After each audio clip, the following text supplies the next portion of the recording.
Oke, Assalamualaikum warahmatullahi wabarakatuh.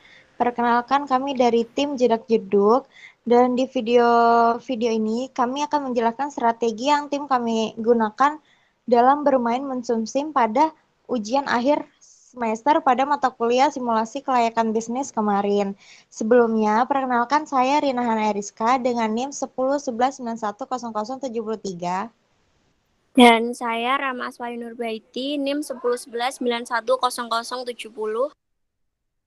Dan saya Ainun Nur Musabihatun Nihaya, NIM 1011911105.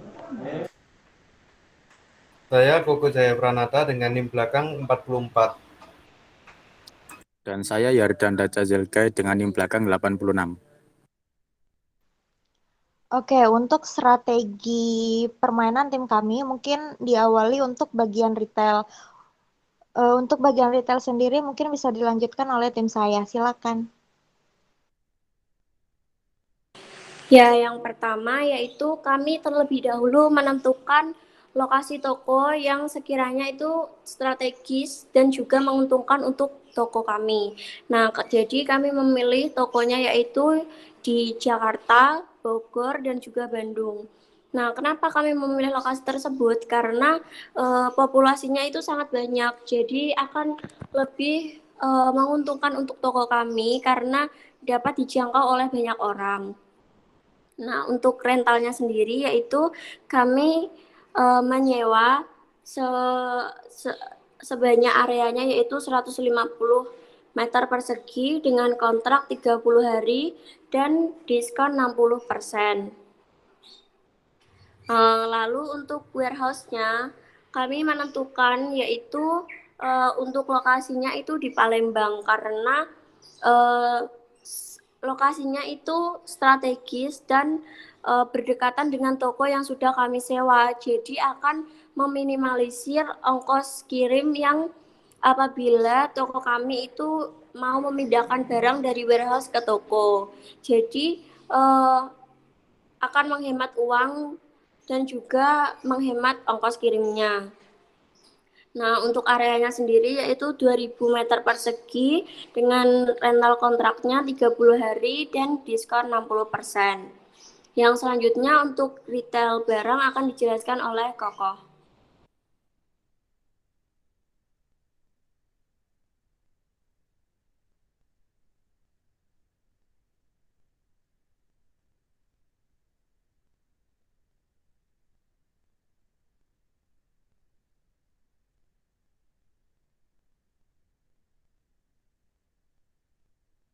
Bisa dilanjut, Kak.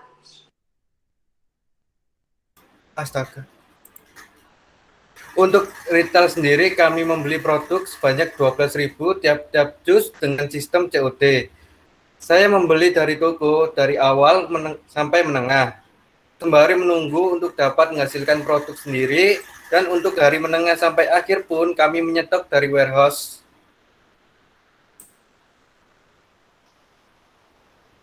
Oke, untuk selanjutnya setelah kontrak warehouse dibeli dan warehouse telah didirikan, sebelumnya saya membeli mesin produksi terlebih dahulu.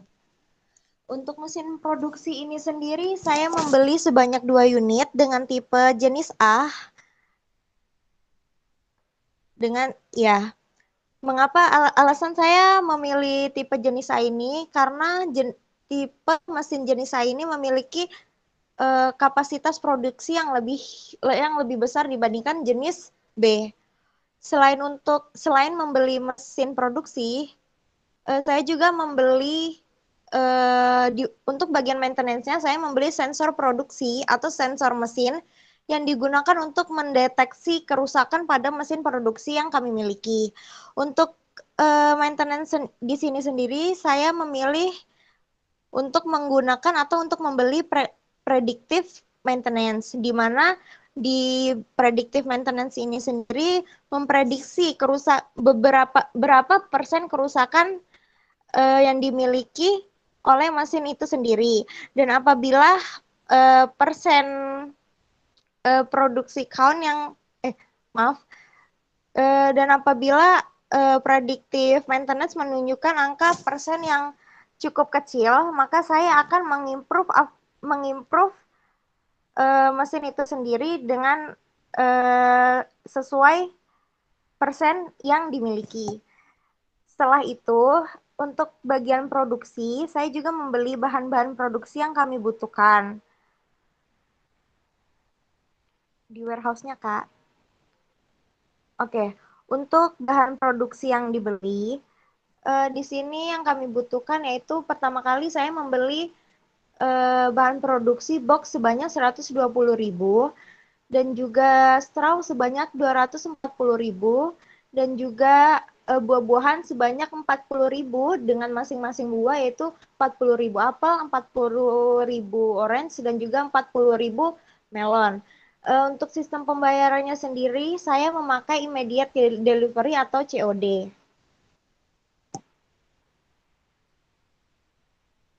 Mungkin untuk selanjutnya bagian B2B mungkin bisa dilanjutkan oleh teman saya. Untuk bagian B2B, sebelum saya memainkan B2B, saya akan menunggu adanya beberapa stok di warehouse. Ketika stok di warehouse mencukupi, saya akan mencari beberapa job yang sesuai dengan stok yang ada di gudang. Tidak hanya menyesuaikan dengan stok, juga menyesuaikan dengan harga barang yang ditawarkan oleh klien sesuai dengan harga yang saya gunakan untuk memproduksi barang tersebut. Mungkin bisa dilanjut lagi, Kak. Nah, yang selanjutnya ada e-commerce, yaitu saya terlebih dahulu melihat web market. Nah, apabila ada yang sudah sesuai dengan stok di warehouse dan juga harganya juga sudah memenuhi standar yang sudah saya tetapkan, yaitu harga harus di atas harga produksi yang telah kami lakukan. Lalu ke web yang sales ordernya, Kak. Nah, bisa dilihat ini saya sudah melakukan alokasi dari melon juice sebanyak 1.044 dengan harga $15,75 dan juga ada yang harga $19,74. Menurut saya ini sudah memberikan profit dan juga laba untuk toko kami karena sudah harganya itu sudah di atas biaya produksi dari toko kami. Nah, selain bertanggung jawab di e-commerce, saya juga bertanggung jawab di HR, yaitu di sumber daya manusianya. Nah, sebelum saya melakukan e-commerce, terlebih dahulu itu saya mengecek dan juga melihat-lihat di HR terlebih dahulu apakah ada karyawan atau staf yang memiliki isu atau tidak.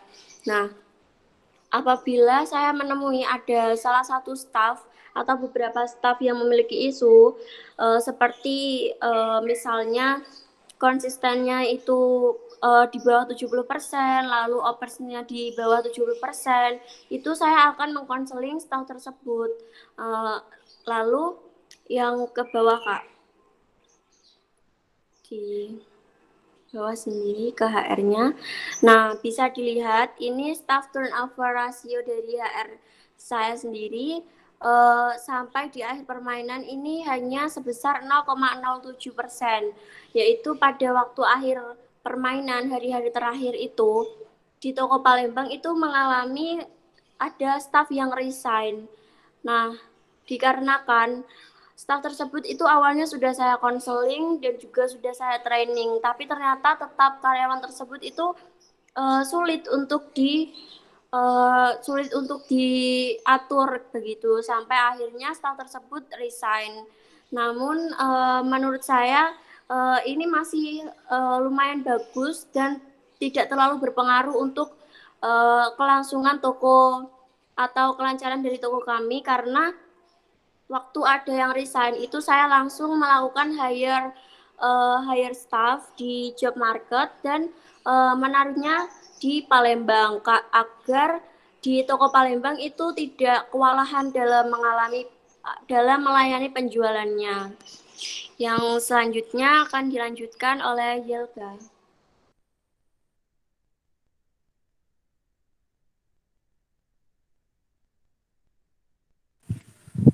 Nah, selanjutnya dengan saya penanggung jawab marketing dan service. Pada saat awal bermain, saya langsung ke service karena untuk menambah profit kami. Nah, setelah kurang dari 20 hari bermain, saya mengsetting marketing agar penjualan kami meningkat. Saya juga mengaturnya yaitu tidak hanya media A tapi juga ada yang B atau C dengan mengalokasikan dana 400 sampai 500 dolar. Lanjut ke servis, Kak.